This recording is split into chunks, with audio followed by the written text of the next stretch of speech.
လက်ခံရရှိသည့်အလံကိုကြည့်ရှုခြင်းမိမိထံရောက်ရှိကြသည့်အလံများကိုကြည့်ရှုရန်ဖုန်း၏အလံ notification ပေါက်သို့မဟုတ် ES icon ထဲသို့ဝင်၍ receipt အလတ်ကိုနှိပ်ပါအလံပေးပို့ခြင်းပေးပို့သူ၏အမည်ဖုန်းနံပါတ်ဗီဒီယို icon နှင့် Google Map icon တို့ကိုတွေ့မြင်ရမည်ဖြစ်ပါသည်အင်တာနက်လိုင်းပေါ်မူတည်၍ဗီဒီယို icon နှင့် Google Map icon တို့ပါရှိမည်ဖြစ်ပါသည်အလံပေးပို့သူ၏အမည်အောက်ရှိဖုန်းနံပါတ်ကိုနှိပ်ခြင်းဖြင့်တိုက်ရိုက်ဖုန်းခေါ်ဆိုနိုင်ပါသည်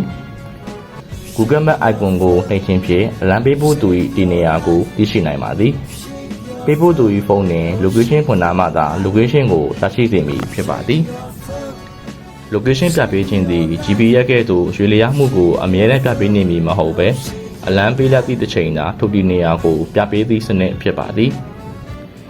ဗီဒီယို icon ကိုနှိပ်ခြင်းဖြင့်တစ်ဖက်မှပေးပို့သူ၏ဖုန်းကင်မရာမြင်ကွင်းကိုကြည့်ရှုနိုင်မည်ဖြစ်ပါသည်